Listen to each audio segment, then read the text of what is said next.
అమ్మా నాన్న అనాథుల పుణ్యక్షేత్రంలోకి దూసుకువస్తున్న చౌటుప్పల్ ప్రాంతానికి చెందిన పెట్రోలియం వ్యాన్ ఎవరో అభాగ్యుణ్ణి రక్షించేందుకే వస్తుందని అర్థమైంది.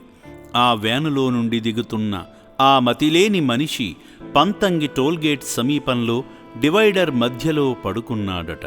పరిశీలించిన పెట్రోల్ సేవా సిబ్బంది హెడ్ కానిస్టేబుల్ రాంబాబు గారు వారి సహోద్యోగి సాయంతో ఇతన్ని తీసుకుని ఆశ్రమానికి వచ్చారు.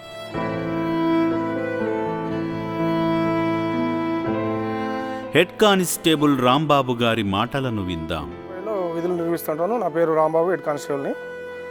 ఈరోజు చౌటుప్పల్ నుంచి పంతంగి వైపు మేము పెట్రోలింగ్ నిర్వహిస్తుండగా నేషనల్ హైవే 65 పై హైవే 9 హోటల్ ఎదురుగా ఒక గుర్తు తెలియని వ్యక్తి మతిస్థితిలో కోల్పోయి డివైడర్ మధ్యలో చాలా దుప్పట్లు, సంచులు అన్నీ పెట్టుకొని మతిస్థితిలో లేని వ్యక్తి అక్కడ పడుకొని ఉన్నాడని తెలిసింది మనకు 2 రోజులు అంది. అతనికి వెళ్ళి విచారించగా కొంతలేని సమాధానాలు చెప్తున్నాడు. మనకు అర్థమైంది ఏమిటంటే, మనం చాలామంది చూసుంటాం కాబట్టి మతిస్థితిలో సరిగా లేదని అర్థమైంది.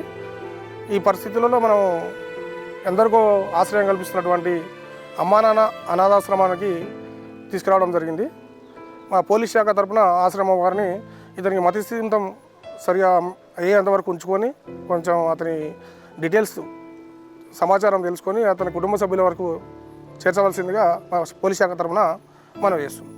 ఆ తరువాత ఈ వ్యక్తిని ఆశ్రమ సేవా సిబ్బంది సాయంతో ఆశ్రమంలోకి నడిపించారు.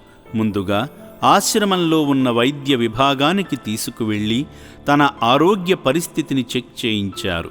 బీపీని చెక్ చేస్తుండగా ఆ మతిలేని మనిషి తన బాధనంతా ఏవేవో మాటలతో వైద్యునకు తెలుపుకున్నాడు. ఇతను అతి కొద్ది కాలం క్రితమే మతిని పోగొట్టుకున్న మనిషిలా కనిపిస్తున్నాడు. వైద్యుడు తాను చెబుతున్న ప్రతి మాటను ఆలకించి తన బాధను అర్థం చేసుకుని తగిన వైద్యమందించి మందుబిళ్లలు మింగించారు.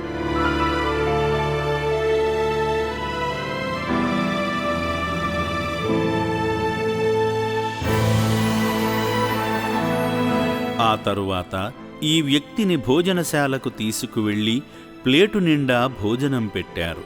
చక్కగా కూర్చుని తృప్తిగా తిన్నాడు. తన ఆకలి తీర్చిన అన్నదాతకు పాదాభివందనాలు చేస్తూ వారి కుటుంబం చల్లగా వర్ధిల్లాలని, శ్రీ పుణ్యలింగేశ్వర స్వామి ఆశీస్సులు సమృద్ధిగా అందాలని కోరుకుంటుంది అమ్మా నాన్న అనాథుల పుణ్యక్షేత్రం. ఓం శ్రీ పుణ్యలింగేశ్వర స్వామియే నమః.